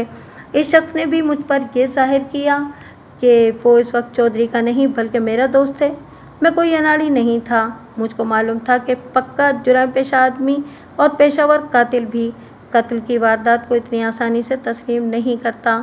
इसको भी मैंने हेड कांस्टेबल के हवाले करके कहा कि तीसरे आदमी को भेज दे। ये वो आदमी था जिसने खानदानी दुश्मनी की बिना पर एक आदमी को कत्ल किया और अपील में बरी हो गया था। कातिल यही था। ओए देखो जांगली, मैंने इसको कहा, अपने आप को इन दोनों साथियों जैसा आदि मुजरिम और बदमाश न समझ। ये दोनों जितनी मार बर्दाश्त कर सकते हैं इसका 10वां हिस्सा भी तुम बर्दाश्त नहीं कर सकोगे। अगर एक कत्ल में बरी हो गए तो ये ना समझो कि इस वारदात की सज़ा से भी बच जाओगे। अपनी जवानी बर्बाद ना करो और इकबाली हो जाओ। मैं तुम्हें वादा माफ गवाह बना लूँगा। इसका रद्द-ए-अमल बिल्कुल अपने दोनों साथियों जैसा था। वो दोनों साथी तो बड़े पक्के पत्थर थे। इस तीसरे ने इतनी ज़्यादा मिन्नत समाजत की कि इसके आंसू बह निकले। मैंने इस पर दबाव डाला और पूरा जोर लगाया कि ये इकबाली बयान दे दे और मैं इसको वादा माफ गवाह बना लूँ, लेकिन मैं इसको इस तरफ लाता था तो वो वावेला बर्पा कर देता था। मैंने मुहर्रिर हेड कांस्टेबल को बुलाकर कहा कि वो इन तीनों के दोनों हाथों के निशानात अलग अलग कागज़ों पर उतार ले। हेड कांस्टेबल को मालूम था कि ये काम किस तरह किया जाता है। उसके पास मोहरे लगाने वाला पैड था। तीनों के पूरे हाथों के निशान कागज़ पर उतार लिए गए। इन निशानात को जो चाकू से उतारे गए थे फुलवार भेजना था। फिंगरप्रिंट ब्यूरो फुलवार में था। मैंने फिर एक और कांस्टेबल को बुलाकर कहा कि इन तीनों को अलग अलग ले जाकर इनके दिमाग दुरुस्त करे। कांस्टेबल समझता था कि मेरा मतलब क्या है। इनको टॉर्चर की चक्की में पीसना था। मैंने पहले कहा है कि इस वक्त के जुराइम पेशा अफराद बड़े पक्के पत्थर हुआ करते थे। हमारे पास ऐसे तरीके मौजूद थे जो पत्थरों से दूध निकाल लिया करते थे। मेरे दिमाग पर चौधरी सवार था। उसको मैं सुबह बुलवा सकता था, लेकिन परेशान करने की नीयत से मैंने इसी वक्त एक कांस्टेबल को भेजा कि वो चौधरी को जगाकर साथ ले आए। मैं अपनी पिछली कहानियों में कई बार बता चुका हूँ कि उस ज़माने में थानों में मुकमुक्का का तस्वुर ही नहीं था, न छोटे बड़े का लिहाज किया जाता था। आजकल तो थानेदार किसी बड़े चौधरी को थाने बुलाने से पहले सोचते हैं कि ये शख्स किसी असेंबली मेंबर या वजीर का रिश्तेदार तो नहीं। बाज़ थानेदार सिर्फ इस वास्ते किसी बड़े चौधरी को थाने बुला लेते हैं कि आदमी रुपए पैसे वाला था, मुकमुक्का कर लेंगे। मैंने जब इस चौधरी को बुलवाया तो ये ख्याल तक ना आया कि ये शहर का बड़ा चौधरी है। चौधरी का घर दूर नहीं था। आधे घंटे के अंदर अंदर वो आ गया और सीधा मेरे दफ्तर में आया। उसके चेहरे पर नींद का असर था और कुछ घबराहट सी भी थी, लेकिन चौधरियों वाला रोब मुझको नजर न आया। मैंने उठकर उससे हाथ मिलाया और कुर्सी पर बिठाया। उसने बड़ी संजीदगी और हैरानगी से पूछा कि मैंने उसको रात के इस वक्त क्यों बुलवाया है। चौधरी साहब, मैंने कहा, मैं भी तो जाग रहा हूँ और पूरा थाना बेदार और चौकस है। एक आदमी कत्ल हो गया है, मैं तफ्तीश कर रहा हूँ और कातिल तक बहुत जल्दी पहुँचने की कोशिश में हूँ। मैं आपका खादिम हूँ, जो खिदमत कहें वो करूँगा, चौधरी ने कहा। लेकिन ये तो बताएं कि इस कत्ल या कातिल का मेरे साथ क्या ताल्लुक़ है। मैं बात लंबी नहीं करूँगा चौधरी साहब, मैंने कहा। इस कत्ल के साथ आपका और सिर्फ आपका ताल्लुक़ है। मैं दिल से आपका एहतराम करता हूँ। अभी ये मामला मेरे हाथ में है। मेरी माने और आराम से बता दें कि ये वारदात आपने खुद की है या करवाई है। जनाब खान साहब, चौधरी ने हाथ मेरे मुंह की तरफ बढ़ाकर कहा, क्या आपको मुझको उन लोगों जैसा समझते हैं जिनको आपने थाने बुलवाया है? ये तो आदि मुजरिमों की दुनिया के लोग हैं। ये ठीक कहा आपने, मैंने कहा। फिर यूँ कहें कि ये वारदात आपने अपने इन आदमियों से करवाई है। अब ये बता दें कि ये वारदात इन तीनों ने की है या एक या दो ने। खान साहब, चौधरी ने एहतजाज के लहजे में कहा, मेरी हैसियत देखें। मुझको इन चोर उचक्कों की सफ़ में ना खड़ा करें। इनके साथ मेरा कोई ताल्लुक़ नहीं। चौधरी साहब, मैंने कहा, अभी आप ये भी कहेंगे कि मकतूल के साथ भी आपका कोई अच्छा या बुरा ताल्लुक़ नहीं था, और ये कि मकतूल की बीवी के साथ भी आपका कोई ताल्लुक़ नहीं और ना ही आपका ताल्लुक़ कामी से है। चौधरी साहब, आपने बात लंबी कर दी है। मेरे पास इतना वक्त नहीं, सिर्फ ये बता दें कि इस मकतूल को आपने कत्ल करवाया है या नहीं। मुझको हाँ और ना का जवाब चाहिए। ये सोचकर जवाब दें कि मेरे पास आपके खिलाफ पूरी शहादत आ गई है और आपके इन 3 बंदों में से एक ने इकबाली बयान दे दिया है। अब बोलें, आप क्या फरमाते हैं? नहीं खान साहब, चौधरी ने कहा, आप मुझ पर ज्यादती कर रहे हैं। कोई दुश्मन आपको मेरे खिलाफ भड़का रहा है। मैं उठा और दरवाजे में जाकर हेड कांस्टेबल को आवाज़ दी। वो आया तो उसको कहा कि चौधरी साहब को हवालात में बिठा दे, ये सुबह तक सोचकर जवाब देंगे। हेड कांस्टेबल ने चौधरी को बाजू से पकड़ा, लेकिन चौधरी उठ ही नहीं रहा था। कुछ ना कुछ बोले जा रहा था। मैं चुपचाप देखता रहा और जब देखा कि ये उठता ही नहीं तो मैंने 2 कांस्टेबलों को बुलाया और कहा कि इसे उठाओ और हवालात में फेंक दो। तब चौधरी उठा और उसको हवालात में बंद कर दिया। रात का आखिरी पहर शुरू हो चुका था। मैंने थाने में ये कहा कि कल सुबह सब मुखबिर यहाँ मौजूद हों और मैं घर चला गया। मुझको चौधरी और उसके जुर्म पेश आदमियों का कोई गम फिक्र नहीं था। चौधरी को अभी तो हवालात में बंद किया था, इसे अभी ईज़ा रसानी के अमल में भी डालना था, लेकिन एक दिन का इंतज़ार ज़रूरी था। मैं अगली सुबह अपने मामूल के वक्त से ज़रा लेट थाने गया। 4-5 मुखबिर आए बैठे थे। इनमें 2 छोटी छोटी वारदातें करने वाले पेशावर थे और बाकी मामूली दर्जे के आदमी थे और जुराइम से इनका कोई ताल्लुक़ नहीं था। मैंने इनसे अलग अलग रिपोर्टें लीं, हर एक को चाकू दिखाया और कहा कि मैं इस शख्स को इनाम दूंगा जो ये सुराग लगा लेगा कि ये चाकू किसका है। इन सब ने जो रिपोर्टें दी, इनमें मेरे वास्ते कोई नई बात नहीं थी। तकरीबन इन्हीं बातों की तस्दीक थी जो मुझको पहले ही मालूम हो चुकी थी। सिर्फ एक ने बताया कि मकतूल के घर में कोई न कोई खींचातानी ज़रूर मौजूद थी। मैंने इसको बताया कि मकतूल की पहले खामिन से जो बड़ी बेटी है, उसके साथ मकतूल का रवैया क्या था। यही बात तो शक वाली है, उसने जवाब दिया। लड़की तो शरीफ और नेक है, लेकिन मकतूल ना तो शरीफ आदमी था, ना इसमें नेकी की कोई खसलत मौजूद थी। मैं सिर्फ शक पर बात कर रहा हूँ। बीवी को मकतूल के खिलाफ कोई न कोई बात मालूम हुई थी, जिस पर उनके दरमियान कोई न कोई खींचातानी ज़रूर मौजूद थी। मैं इस शक की तस्दीक या तरदीद मकतूल की बीवी से करवा सकता था, लेकिन तफ्तीश की जो शक्ल बनती जा रही थी, उसको देखते हुए मैंने ये बेहतर समझा कि अभी इस औरत को न छेड़ा जाए। पहले थोड़ी बहुत ठोस शहादत का हासिल करना ज़रूरी था। इन मुखबिरों को मैंने ये कहकर छुट्टी दे दी कि वो इस काम में लगे रहें और बच्चे बच्चे से मालूम करते रहें और कोई न कोई सुराग निकालें। इस महल्ले के 2 मुअज़्ज़िज़ीन आए बैठे थे। मैंने दोनों को इकट्ठे ही अपने पास बिठा लिया। उन्होंने भी इन बातों की तस्दीक की जो पहले सुन चुका था। इनको बहुत कुरेदा, लेकिन इंकिशाफ वाली कोई बात ना निकली। ये शक ज़रूर सामने आया कि मकतूल और उसकी बीवी में अगर नाचाकी नहीं थी तो कोई न कोई ऐसी वजह ज़रूर मौजूद थी कि इनमें पहले वाला प्यार और खुलूस नहीं रहा था। मकतूल की बीवी की बाबत उन्होंने बताया कि इसको ख़राब चाल चलन वाली औरत नहीं कहा जा सकता था, लेकिन इस कदर मक्कार औरत है कि पता ही नहीं चलने देती कि इसकी ज़बान पर जो बात है यही इसके दिल में है, यह मामला उलट है। इनमें से एक ने मकतूल की बीवी की बाबत कहा कि ये बड़ी गहरी और बड़ी महंगी औरत है। इनमें से मैंने चौधरी की बाबत पूछा। दोनों ने एक दूसरे की तायद करते हुए ये राय दी कि चौधरी के ताल्लुकात गलत किस्म के लोगों के साथ हैं। उन्होंने इन कुंडों के नाम लिए जो चौधरी के इर्द गिर्द घूमते और उसके घर में भी आते जाते थे। उन्होंने वजह ये बताई कि चौधरी अपना रोब बनाने की कोशिशों में लगा रहता है। इन दोनों मुअज़्ज़िज़ीन ने यह भी बताया कि मुझसे पहले जो थानेदार इस थाने में रह चुके थे, चौधरी इनको खिलाता पिलाता और इनका गुलाम बना रहता था। फिर वो हर जगह अपना रोब जमाता कि नामी गिरामी कुंडे भी इसकी मुट्ठी में हैं। वैसे चौधरी में इतनी जुर्रत नहीं होनी चाहिए कि किसी को कत्ल करवा दे।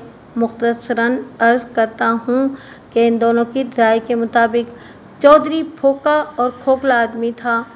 वो खोखला था या जैसा कैसा भी था, मेरा शक इस पर अभी तक कायम था और मैं इसको और इसके आदमियों को अभी छोड़ने के मूड में नहीं था।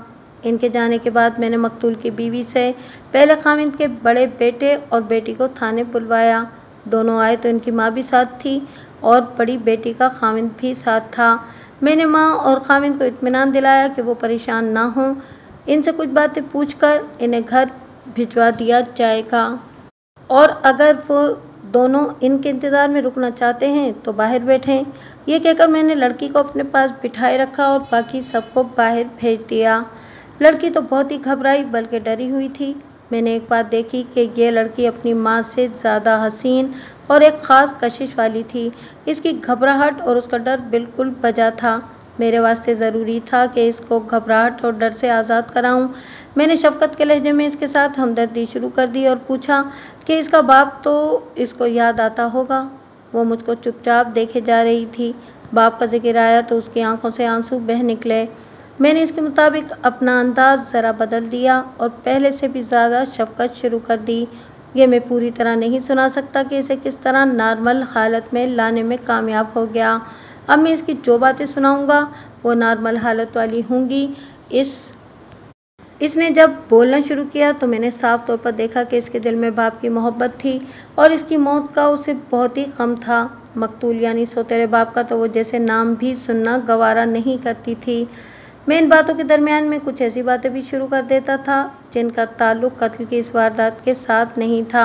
ये मैं दानिस्ता कर रहा था और मुझको इसका सही नतीजा मिला और वो ये कि वो मेरे साथ खुलकर बातें करने लगी। मैंने अपने लहजे में नफ़रत भरकर कहा कि उसके सौतेले बाप की बाबत लोग अच्छी राय नहीं रखते।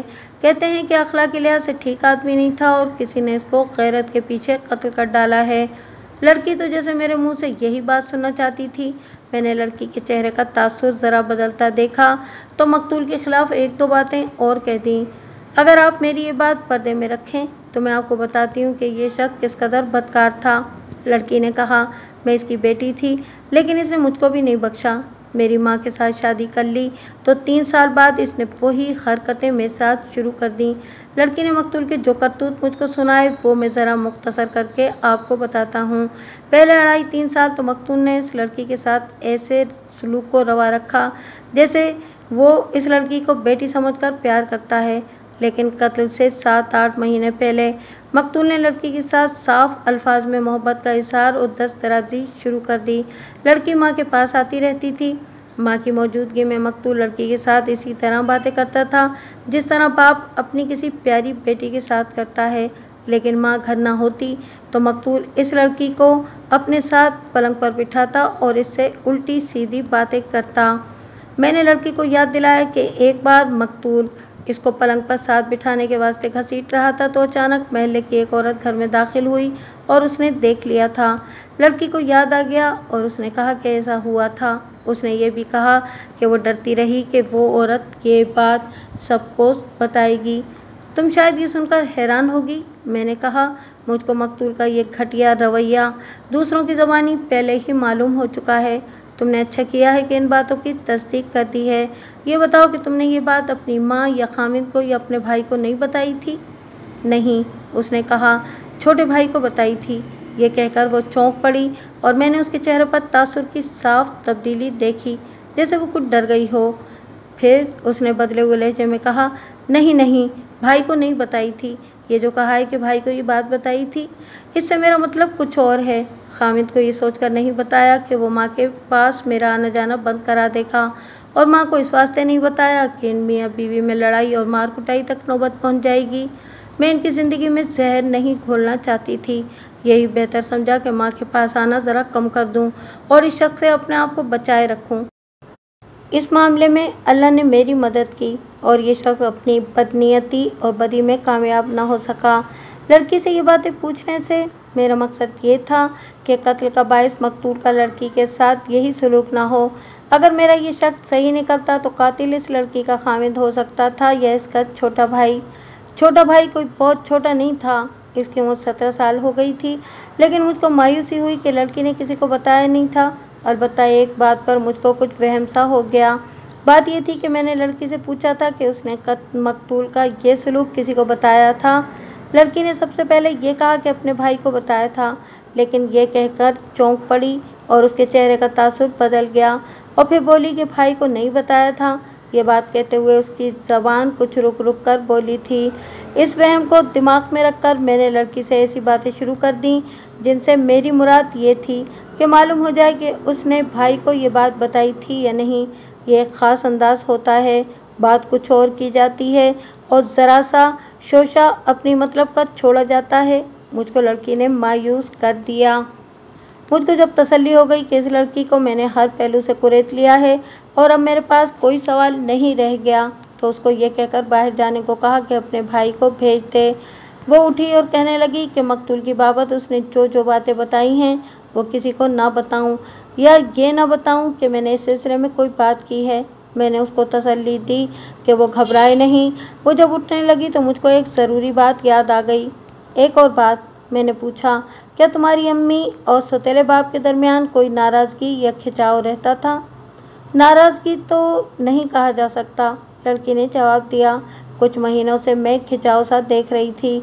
ये खिंचाव मेरे ख्याल में इस वास्ते था कि मेरे सौतेले बाप का दिल मेरी माँ से भर गया था और वो अम्मी से कुछ कुछ उकताने लगा था।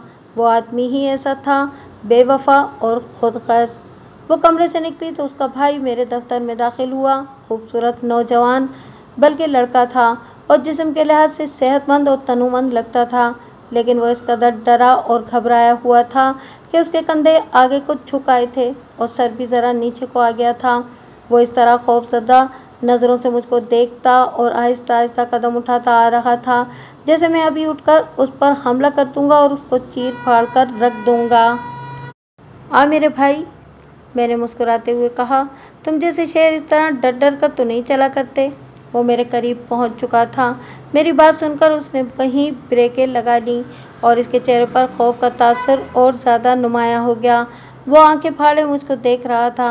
मैंने कहा, बैठ जाओ यार, डर किससे रहे हो? मुझको थानेदार नहीं अपना भाई समझो। वो बैठ तो गया, लेकिन सख्त खौफजदगी के आलम में रहा। उसके साथ भी मैंने वैसा ही मुशफ़िक़ाना अंदाज और रवैया इख्तियार किया जैसा उसकी बहन के साथ किया था। उसके साथ भी इज़हार हमदर्दी किया और उसके मरहूम बाप का जिक्र किया। वो लड़की थी, लेकिन उसने मेरे रवैये और बातों से हौसला ले लिया था और इसमें बात करने की जुर्रत पैदा हो गई थी। लेकिन ये मर्द होते हुए भी खौफज़दा ही रहा। मैं कोई बात पूछता तो वो फ़ौरन जवाब देने की बजाय 2-4 सेकंड अहमकों की तरह मेरे मुंह पर नज़रें जमाए रखता, फिर इंतहाई मुख्तसर अल्फाज में जवाब देता था। मसलन मैंने इससे पूछा कि इसकी माँ और सौतेले बाप का आपस में सलूक बर्ताव कैसा है, तो इस लड़के ने कुछ देर बाद जवाब दिया, ठीक है। 2-3 मौके पर तो मुझको ऐसा गुस्सा आया, लेकिन मैंने गुस्सा पी लिया। मुझको ख्याल आ गया कि ये माँ का इकलौता बेटा है और माँ ने इस लाड प्यार से इसे बिगाड़ दिया है और इसकी शख्सियत में मर्दानगी पैदा होने ही नहीं दी। मैंने इसके साथ इसके सौतेले बाप के इस बदनीयती वाले सलूक का जिक्र किया जो वो इसकी बहन से करता था। फिर इससे पूछा कि इसको मालूम है कि ये बात सच है या नहीं। इस लड़के ने अपने खौफज़दा अंदाज को बरकरार रखते हुए 4-5 सेकंड बाद जवाब दिया, पता नहीं। मुझको तो ये तवक्को थी कि मेरी बात सुनकर वो झटका महसूस करेगा और गैरतमंदी उसको बेदार कर देगी, लेकिन उसके अंदाज में ज़रा सी भी तब्दीली ना आई। मैंने उसको ज़रा बेतकल्लुफ़ करने के वास्ते 1-2 बातें मजाक के लहजे में कहीं, लेकिन इस पर कोई असर ही ना हुआ। फिर मैंने इसे पूछा कि इसको अपना बाप तो याद आता होगा। उसने गर्दन को खम देकर सर हिलाया, जिसका मतलब गालिबन ये था कि हाँ, याद आता है।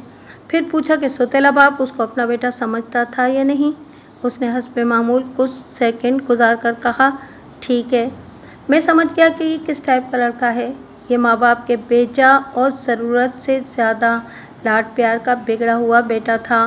बाप के मरने के बाद माँ ने इसको और ज़्यादा अपने परों के नीचे दबा लिया होगा। एक तो झल्ले होते हैं जो दरअसल पागल होते हैं। इस किस्म के आदमी को यमला कहा जाता है। मैं जिस इलाके की वारदात सुना रहा हूँ, इस इलाके में इस किस्म के आदमी को लूला कहा जाता है। इसका मतलब है यमला। ये कमअक्ली का सबसे ज़्यादा नीचे वाला दर्जा होता है, जहाँ आदमी अकल से आरी हो जाता है, लेकिन इसको पागल नहीं कहा जा सकता। इस लड़के को मैंने यमला समझकर अपने वास्ते बेकार करार दे दिया और कहा कि जाओ अपनी माँ के पास। यकलख्त इसमें करंट आ गई। बड़ी ही तेज़ी से उठा और इससे भी ज़्यादा तेज़ी से चलता मेरे दफ्तर से निकल गया। इसके पीछे पीछे मैं बाहर निकला और इन सबको कहा कि चले जाएं। मैं हवालात के दरवाजे पे जा खड़ा हुआ। सलाखों में से अंदर देखा। चौधरी 3 जुराइम पेशा हवालातियों से ज़रा हटकर दीवार के साथ फर्श पर बैठा हुआ था और उसने सर घुटनों पर रखा हुआ था। मुझको देखकर हवालातियों ने बुलंद आवाज़ से सलाम किया तो चौधरी ने सर उठाकर दरवाजे की तरफ देखा, उठकर दरवाजे के साथ आन लगा और उसने बड़ी तेज़ी से बोलना शुरू कर दिया। वो अपने आप को बेगुनाह और मुझको बेइंसाफ साबित कर रहा था। उसके वास्ते यही टॉर्चर काफ़ी था कि इतना बड़ा चौधरी हवालात में बंद नंगे फर्श पर बैठा हुआ था और जुराइम पेशा आदमी उसके साथ बंद थे। चौधरी साहब, मैंने कहा, मैं ये नहीं कहता कि कत्ल आपने खुद किया है या आपने कत्ल करवाया है। उनके नाम बता दें, फिर मैं आपके बचने की सूरत पैदा कर लूँगा। किसी के पास ऐसा सबूत नहीं कि आपने कातिलों से कहा था कि फलां शख्स को कत्ल कर दो। आप अदालत में कह सकते हैं कि आपने किसी को किसी के कत्ल पर आमादा नहीं किया था। कातिल पकड़वा दें और मैं निहायत इज्जत और एहतराम से आपको यहाँ से रुखसत करूँगा। वो नहीं मानता था, कभी गुस्से में बोलने लगता और कभी मिन्नत समाजत पर उतर आता। मैं वहाँ से चला आया और ये देखने चला गया कि इन 3 मुश्तबा अफराद की क्या हालत है जिनको सारी रात ईज़ा रसानी के अमल में रखा गया है। वो अलग अलग 3 मुख्तलिफ जगहों पर थे। मैं हर एक के पास गया और पूछा कि इनका क्या इरादा है। इनकी हालत खासी बुरी हो चुकी थी, लेकिन किसी एक ने भी इकबाली होने की बात नहीं की। वो रोते, हाथ जोड़ते और मिन्नतें करते थे कि इनको बेगुनाह रगड़ा दिया जा रहा है। इस तरह जब एक से ज़्यादा मुश्तबों को ईज़ा रसानी की चक्की में डाला जाता था तो हम लोग एक और तरीका भी इख्तियार किया करते थे। वो इस तरह था कि खासा टार्चर करके एक को जाकर कहते थे कि तुम रगड़ा खाते रहो, तुम्हारे साथी ने तो इकबाली बयान दे दिया है। पूरी कोशिश की जाती थी कि ये धोखा कामयाब रहे और अक्सर कामयाब रहता भी था, लेकिन पक्के मुजरिम हमारा ये तरीका नाकाम भी कर दिया करते थे। यहाँ ऐसा ही हुआ। तीनों को कहा था कि तुम्हारे साथी इकबाली हो गए हैं और चौधरी ने भी पर्दा उठा दिया है, लेकिन इनमें से हर एक ने कहा कि इसको मेरे सामने लाओ। मैं अपने आदमियों को ये कहकर वहाँ से चला आया कि इन्हें थोड़ा सा आराम देकर फिर अपना अमल शुरू कर दें। इस दिन का वाक़या है। शाम के गालिबन 5 बजने वाले थे जब एक मुखबिर थाने आया। उसके साथ 16-17 साल की उम्र का एक लड़का था। इस लड़के को वो मेरे पास ले आया और बताया कि ये लड़का मकतूल की बीवी के बेटे का दोस्त है। ये मुखबिर 9 लड़कों और नौजवानों से पूछता रहा था कि ऐसा चाकू किसके पास हो सकता है जिसका दस्ता हाथी दांत का है और ऊपर फूल बने हुए हैं। इस मुखबिर ने ये सुराग रसानी इस ख्याल के तहत की थी कि चाकू जिस किसी का भी था, इसने शौकिया अपने पास रखा होगा। ये शौक लड़कों में ही हो सकता था। आखिर इस लड़के ने बताया कि इसने ऐसा एक चाकू देखा है, लेकिन चाकू देखकर बताएगा कि ये वही है या नहीं। मुखबिर इस लड़के को मेरे पास ले आया। मैंने चाकू निकालकर उसके आगे रख दिया। लड़के ने चाकू देखते ही कह दिया कि ये चाकू तो मकतूल की बीवी के बेटे का है। मैं इस बेटे का नाम नहीं लिखूंगा। इस कहानी में इसका फर्जी नाम अरशद तहरीर करूंगा। मुखबिर ने मुझको मिन्नत करके कहा कि मैं ये जाहिर न होने दूं कि चाकू की शनाख्त इस लड़के ने की है। लड़के ने भी यही दरख्वास्त की और कहा कि इनका दोस्ताना भी है और कुछ दूर की रिश्तेदारी भी। वो डरता था कि पता चल जाने की सूरत में दुश्मनी पैदा हो जाएगी। मैंने इन दोनों को ज़्यादा नहीं बिठाया, फ़ौरन फारिग कर दिया। इनके जाने के बाद मैंने एक कांस्टेबल से कहा कि वो अरशद को साथ ले आए। मैं कुछ तज़ब्ज़ुब में पड़ा हुआ था। मुझको यकीन नहीं आ रहा था कि अरशद जैसा यमला लड़का किसी को कत्ल करने की जुर्रत कर सकता है। ये ख्याल भी आया कि इस किस्म के कमअक्लों का कुछ भरोसा नहीं होता, न जाने किस वक्त क्या कर बैठें। आधे घंटे के बाद अरशद मेरे सामने बैठा हुआ था। इसका अंदाज बिल्कुल वैसा ही था जैसा मैंने उस रोज़ पहली मुलाकात में देखा था। अब उसके चेहरे पर खौफजदगी का तासुर पहले से भी ज़्यादा नुमायाँ था। मैंने उसके साथ कोई बात न की। दराज में से चाकू निकालकर उसके सामने रख दिया और नज़रें उसके चेहरे पर जमा दी। उसने चाकू देखा और फिर मेरी तरफ देखा। मैंने उसकी आंखों में आंखें डाल दी और कहा, कुछ भी नहीं। इसके चेहरे का रंग लाश जैसा हो गया। फौरन ही बाद उसकी आंखों के ढेले कुछ सफ़ेद से हो गए और आंखें थोड़ी थोड़ी बंद हो गईं। मुझको ऐसा लगा जैसे ये बेहोश होने वाला है। मत घबराओ अरशद, मैंने प्यार से कहा। तुमने जो किया है अच्छा किया है। मुझको सारी बात बताओ ताकि मैं तुम्हें बचाने का कुछ बंदोबस्त कर सकूं। उसने कोई जवाब तो न दिया, लेकिन इसकी आंखों से आंसू बह निकले। मैं चुप रहा। वो सिसकियां लेकर रोने लगा। वो आखिर नौउम्र था। मैं उठकर उसके करीब जा खड़ा हुआ और उसका सर अपने साथ लगा लिया। प्यार किया और तसल्ली दिलासा दिया। इस वक्त इसकी ज़रूरत यही थी। मैंने शफकत से उसके सर पर हाथ फेरा और इस तरह उसको कुछ हौसला मिला। अब ज़रा जितना भी शक नहीं रह गया था कि कातिल यही है। मैं इस किस्म के मुलजिम से इकबाली बयान लेने की महारत और बहुत तजुर्बा रखता था। ज़रूरी नहीं कि मैं सारे अमल को बयान करूं। मैंने बाहर जाकर एक कांस्टेबल को कहा कि तीनों मुश्तबा अफराद का टॉर्चर रुकवा दे और उन पर जो हेड कांस्टेबल मुकर्रर किया था उसको कहे कि वो तीनों को बरामदे में ले आए। फिर मुहर्रिर हेड कांस्टेबल को बुलाकर कहा कि वो अरशद के दोनों हाथों के निशानात उतार ले। चौधरी को हवालात से निकलवाया और मैंने इसके साथ इस तरह बात की जैसे मैंने इस पर बहुत बड़ा एहसान किया हो। उसको कहा कि वो खामोशी से घर चला जाए और मैं उसके साथ एक मुलाकात और करूँगा।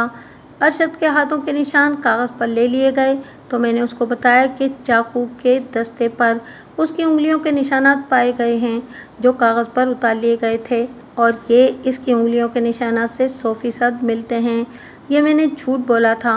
ये तस्दीक फुलवर से करवानी थी। मैंने इसी वक्त एएसआई से कहा कि चाकू वाले उंगलियों के निशानात और ये निशानात जो अब लिए गए हैं किसी कांस्टेबल के हाथ फुलवर भिजवा दिए जाएं। ये तो थाने की कार्रवाइयाँ थीं जो खासी लंबी चौड़ी होती हैं। मैं आपको अरशद का एक बारी जुर्म सुनाता हूँ। सबसे पहले तो ये बात मुझको दिलचस्प लगी कि वही अरशद जिसको मैं यमला समझता रहा जब इकबाली बयान देने पर आया तो उसने सर ऊंचा करके ज़ोर ज़ोर से सर को दाएं बाएं झटके दिए और इसके चेहरे पर कुदरती रौनक आ गई। अब वो इस अरशद से बिल्कुल उलट था जिसको मैंने उसी रोज़ चंद घंटे पहले देखा था। उसके बयान का इख्तिसार इस तरह है कि उसका बाप फौत हुआ तो उसकी उम्र अभी पूरे 13 साल भी नहीं हुई थी। बाप उसके साथ और बेटियों के साथ बहुत प्यार करता था। वो बहुत ही नेक और शरीफ आदमी और सोमो सलात का सख्ती से पाबंद था। इसकी मौत ने अरशद को तो जैसे पागल ही कर दिया हो। माँ ने चौथे महीने शादी कर ली तो पहले दिन से ही अरशद के दिल में सौतेले बाप के लिए नफरत बैठ गई। अरशद जब इस शख्स को अपनी माँ के साथ देखता था तो जलता और कुड़ता था। इस जज्बाती हालत में वो बाज़ औक़ात अपनी बड़ी बहन के घर चला जाया करता था। बहन की शादी नई नई हुई थी। बहन अरशद को प्यार और मोहब्बत से बहला लेती थी। तकरीबन 3 या 3.5 साल इसी तरह गुजर गए। अरशद को बिल्कुल ही पता नहीं था कि कुछ लोगों को शक है कि उसके बाप को उसकी माँ ने मकतूल की मोहब्बत की खातिर ऐसा जहर दिया था जो आहिस्ता आहिस्ता असर करता रहा था। ये बात अरशद के कानों में कत्ल की इस वारदात के 4-5 महीने पहले पड़ी थी। अरशद ने अपनी बड़ी बहन के साथ बात की। बहन ने अरशद को बताया कि ये इसने भी सुना है, लेकिन अब रोने और चीखने से कुछ हासिल नहीं होगा। बहन के दिल में भी सौतेले बाप यानी कि मकतूल की नफरत भरी हुई थी। एक रोज़ बहन ने जज्बात से मगलूब होकर اور اپنے باپ کی یاد میں بے حال ہو کر ارشد کو بتا دیا کہ سوتیلا باپ اس پر بری نظر رکھتا ہے اور ماں گھر نہ ہو تو دست درازی بھی کرتا ہے۔ یہ بات سن کر ارشد جل اٹھا۔ اس نے ماں کو نہ بتایا۔ بہن نے اس کو کہا بھی تھا کہ امی کو نہ بتانا۔ ارشد کے اپنے بیان میں کہا کہ اس کے عزیز دوستوں نے اس کا نہ جانے یہ کیوں کہنا شروع کر دیا تھا کہ اس کی ماں نے اور اس کے سوتیلے باپ نے اس کے باپ کو زہر دے کر مارا تھا۔ ارشد کے دوست ارشد پر طنز نہیں کرتے تھے بلکہ سوتیلے باپ کے خلاف بات کرتے تھے اور نفرت کا اظہار بھی کرتے تھے۔ وہ ارشد کو یہ تاثر دیتے تھے کہ اس کا سوتیلا باپ دل کا سخت ناپاک اور شیطان آدمی ہے۔ ادھر بہن نے ارشد کو یہ بتا دیا کہ سوتیلا باپ اس پر دست درازی کرتا ہے تو ارشد نے اس کے سوا کچھ سوچا ہی نہیں کہ اس شخص کو زندہ رہنے کے حق سے محروم کر دے گا۔ اس نے کہا کہ یہ چاقو اس نے ایک میلے میں خریدا تھا اور بیچنے والے کے پاس یہی ایک چاقو تھا۔ یہ اس نے ان باتوں سے بہت پہلے خرید کر رکھا ہوا تھا اس واسطے کہ یہ اس کو بہت اچھا لگتا تھا۔ وہ یہ چاقو اپنے دوستوں کو بھی دکھایا کرتا تھا۔ ایک صبح ارشد کا سوتیلا باپ حسب معمول منہ اندھیرے اٹھا اور کھیتوں کو چلا گیا۔ ارشد ذرا دیر سے جاگا کرتا تھا لیکن اس صبح اس کی آنکھ ویسے ہی جلدی کھل گئی۔ ارشد نے مقتول کو باہر جاتے دیکھا تو اٹھ کھڑا ہوا، چاقو جیب میں ڈالا اور دوسری طرف سے یعنی کسی اور راستے سے کھیتوں کے اندر اندر بہت تیز چلتا چلا گیا۔ اس کو مقتول ایک فصل کے اندر جاتا ہوا نظر آ گیا۔ ارشد اس فصل میں داخل ہوا اور سوتیلے باپ کو رفع حاجت کی حالت میں بیٹھے دیکھا۔ ارشد قریب پہنچا تو فصل کی سرسراہٹ کی وجہ سے مقتول نے پیچھے دیکھا۔ ارشد نے اس کو اٹھنے کی مہلت ہی نہ دی۔ ارشد نے پہلے ہی چاقو کھول کر ہاتھ میں رکھ لیا تھا۔ 3-4 قدموں دور سے ہی ارشد مقتول پر اس طرح جھپٹا جس طرح شیر اپنے شکار پر حملہ کرتا ہے۔ اس نے مقتول کی پیٹھ میں 3 بار چاقو مارے اور مقتول اٹھتے اٹھتے ایک پہلو پر گر پڑا۔ تیسری بار چاقو مارا تو چاقو وہیں چھوڑ دیا اور فصل سے بڑی تیزی سے نکل آیا۔ اس کو کسی نے نہ دیکھا۔ وہاں سے وہ اپنی بہن کے گھر چلا گیا اور بہن کو بتایا کہ وہ سوتیلے باپ کو اس طرح چاقو مار کر آیا ہے، معلوم نہیں وہ زندہ ہے یا مر جائے گا۔ اس نے بہن کو یہ ارادہ بھی بتایا کہ وہ ماں کو بھی قتل کرنا چاہتا ہے۔ بہن نے بڑی سختی سے اس کو روک دیا اور کہا کہ اس مردود کو چاقو مارتے اس کو کسی نے نہیں دیکھا، اس واسطے اس پر کوئی شک بھی نہیں کرے گا، مگر گھر جا کر اس نے ماں کو قتل کیا تو لوگوں کو پتہ لگ جائے گا۔ میں نے ارشد کے کپڑے دیکھے، خون کا کوئی نشان نہیں تھا، صرف آستین پر اس جگہ ذرا سا خون لگا ہوا تھا جہاں بٹن اور کاج تھا۔ ارشد کے دائیں ہاتھ پر بھی خون تھا۔ بہن نے آستین سے خون دھو ڈالا اور ارشد نے ہاتھ دھو لیے۔ اس کا بہنوئی ابھی گہری نیند سویا ہوا تھا۔ اب مجھ کو یاد آیا کہ ارشد کی بہن نے میرے سوال کا جواب دیتے ہوئے کہا تھا کہ اس نے بھائی کو بتایا تھا کہ مقتول اس کے ساتھ بری نیت سے چھیڑخانی کرتا ہے، لیکن بہن فوراً چونک پڑی اور اپنے ہی بیان کی تردید کر دی۔ اب مجھ کو خیال آیا کہ بہن یہ ظاہر کرنا ہی نہیں چاہتی تھی کہ اس نے بھائی کو یہ بات بتائی ہے، اس سے ارشد پر شبہ ہو سکتا تھا۔ ارشد جوں جوں بیان دیتا جا رہا تھا اس کا رنگ روپ ایک غیرت مند مرد جیسا ہوتا جا رہا تھا۔ وہ بے خوف ہو کر پورے اعتماد سے بیان دیتا رہا۔